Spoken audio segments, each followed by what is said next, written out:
In my 21st year, I decided to leave the city and move in with my cousin whose estate was deep in the woods. Our house was located in a small community called Van Leer, which was between the towns of Dixon and Aaron, Tennessee. The place was surrounded by overgrown forests, so living there meant being 45 minutes away from the nearest town. You can imagine, it was the smallest town I've ever seen. You could drive through the whole village in 2 minutes, greeted by its 12 local stores. Outside of the settlement were mostly farms and large areas of woods. Occasionally you could see cows or horses grazing in the fields.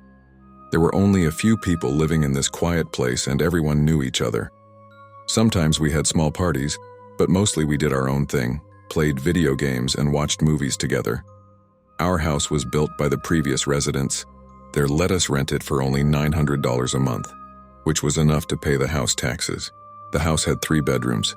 The master bedroom was downstairs next to the living room, and there was also a back room, formerly an open porch until the walls were installed. Another bedroom was on the 2nd floor where I slept. All the bedrooms and bathrooms were on one side, while the kitchen and living room were on the other side. We often spent time in the living room in front of the TV and Sony PlayStation game console, which were mounted on a special 12-foot wall between the doors to eliminate glare from the windows. We also often ate lunch in the living room. Because of this, one of my chores arose, taking the kitchen scraps out and dumping them on the edge of the woods, which was about half a soccer field from the porch. I did this almost every day for many months after moving in, since it meant I didn't have to do the dishes. Taking out the garbage, I got used to seeing raccoons, possums, deer, rabbits, and sometimes even foxes or coyotes. At first, the coyotes made me a little nervous because all I could see were their eyes, and I could hear them sniffing and puffing along the way. But as time went on, it stopped bothering me. All my regular guests knew that once I left the food and left, they could eat it. However, in September 2012, there was a new visitor who started showing up regularly. He was much larger than any coyote or dog I had ever seen. In the evening, as usual, I went to throw away the remains of my dinner and noticed a strange silence. Neither the coyotes howled, nor did the raccoons or possums make their usual sounds. The hair on my arm stood up as I walked, but I took it as a manifestation of the cold. Perhaps that's why the animals became less frequent. But when I reached the landfill and dumped the waste, something very large gave a growl. I could feel it all the way to my bones. So I quickly finished scraping out the pot and slowly backed away from the tree line. Noticed a pair of yellowish eyes reflected a little to the left of where I dumped the waste. I continued to stare at the creature, stepping back without taking my eyes off it. On my return to the house, I informed my cousin that a large animal had been there during the night. I suggested she keep the porch light on so she could watch it if it got too close to the house. The rest of the night passed quietly, but after that, every time I threw out leftovers, the creature would appear nearby, waiting for me to leave. Its growl always gave me goosebumps. I never saw more than his eyes, and after about a month he stopped growling when I went out, though I could still see him watching me from the woods. The ground was covered with snow and it got very cold. I continued to feed him even through Christmas. Then my cousin and I went to visit relatives for the holidays and were gone for about a week. On our return, we found ourselves with a lot of extra food. We brought everything into the house and made ourselves comfortable. My cousin fell asleep on the couch in the living room, and I went to sleep upstairs in my room. During the night, I woke up thirsty and went downstairs to get some water. As I walked over the railing and noticed that my cousin was still asleep on the couch, the thought crossed my mind that maybe something was going on the porch. Sometimes raccoons would show up there, but when I peered through the big glass doors, I didn't see anything like that. It was very cold, about 7 degrees, so I decided not to open the doors. I headed for the kitchen, keeping my eyes on the living room doors. At that moment, I noticed something, a head akin to that of a large dog, peeking out from behind the door. The head was huge, and it was sniffing at the glass of the door. At first, I was frightened by such a sight, but then I curbed my fear, thinking it was just a big dog, probably the same one I had fed a few months ago. It occurred to me that I was away for a week, and perhaps this creature had been left hungry. Unlocking the refrigerator, I grabbed some turkey, with the intention of tossing it out the kitchen door onto the porch for the creature to snack on. But as I leaned over to the refrigerator and turned my gaze back to the door, I froze. At first the head was about 3 feet off the ground, but now the creature's face was high above me. It stood on 2 legs, much taller than me. The creature had to bend down to peer through the door. My height is 6 feet and my cousin is a little taller at 6 feet 5 inches. His head almost grazes the top of the door frame, so this creature was about 7 feet tall. I felt shocked and paralyzed. I was deathly afraid.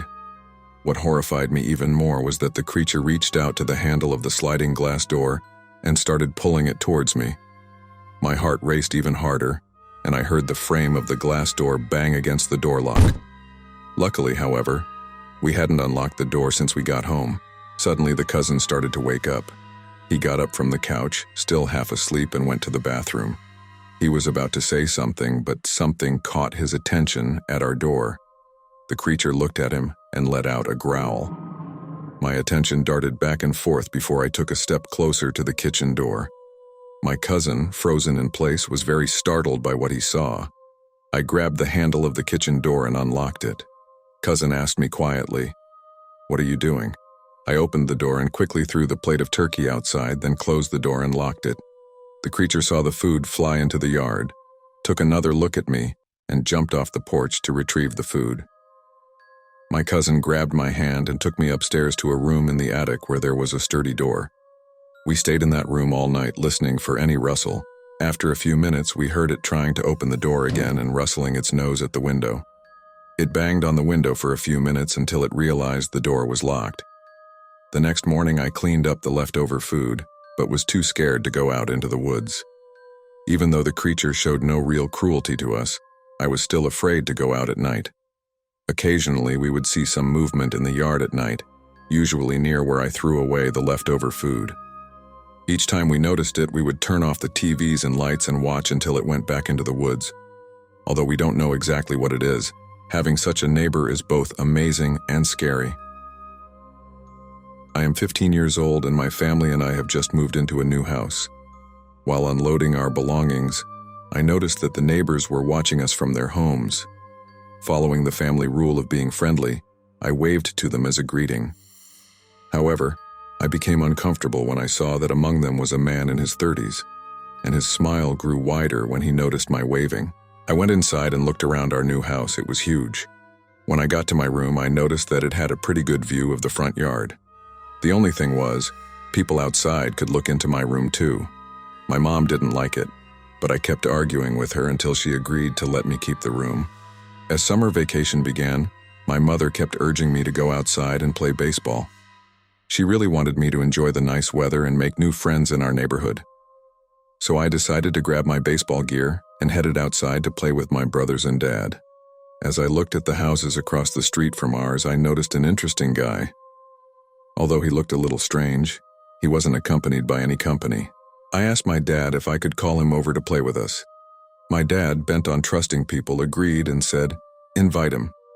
I walked across the street and approached this guy, asked his name, and he said his name was Austin.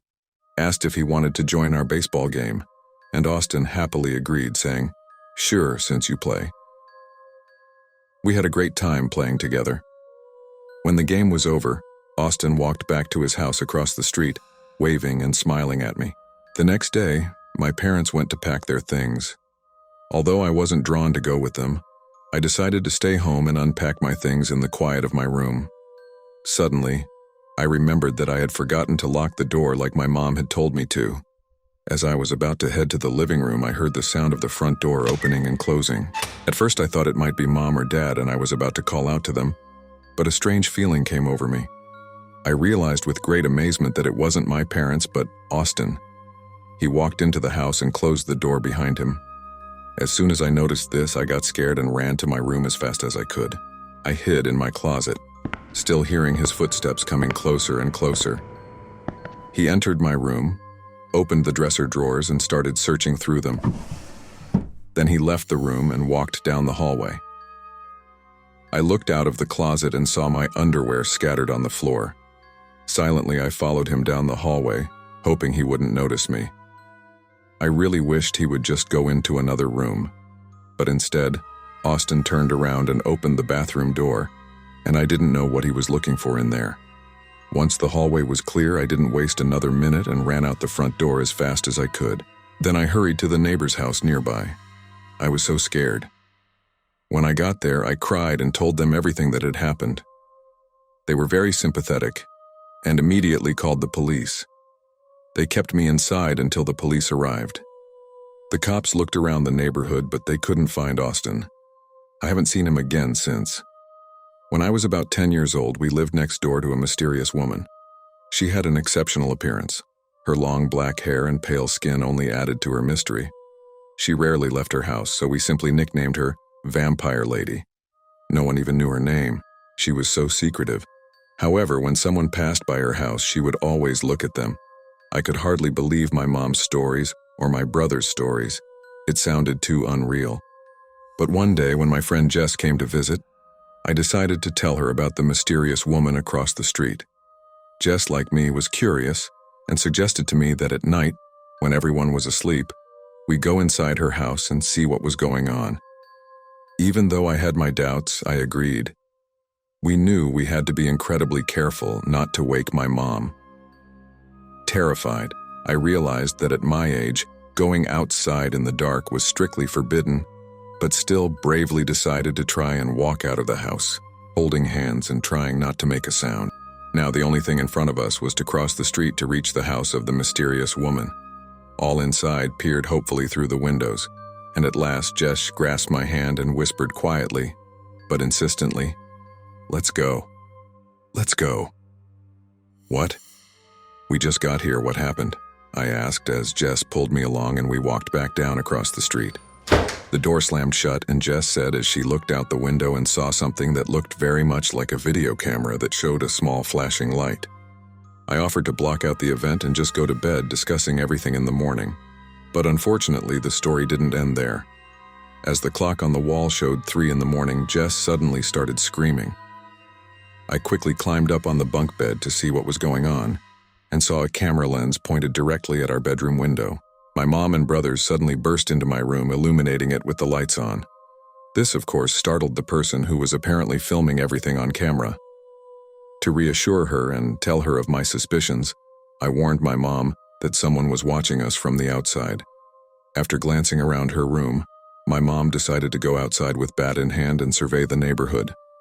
She wandered around for a few minutes, and then came back and asked us what the person watching us looked like. All my sister Jess and I could describe was the camera lens. We could see him just fine. Although we had no proof, we felt in our hearts that it was the woman from across the street. My mother was a little angry that we, while waiting for morning, told her how we guessed that the looks were coming from this woman. We were not allowed to go near her house after the incident, and to this day I still sometimes have bad dreams about the incident. I share an apartment with my neighbor, whose name is Sarah. Our place is cozy and we have organized a comfortable routine. I was already 31 years old at the time, and although most people at that age are already living on their own, I liked having a roommate. We've known each other since our college days, and our personalities complement each other perfectly. We have a 2-bedroom apartment and a nice house, and Sarah and I have grown accustomed to this day-to-day life, doing our own thing, taking casual walks, and enjoying each other's company.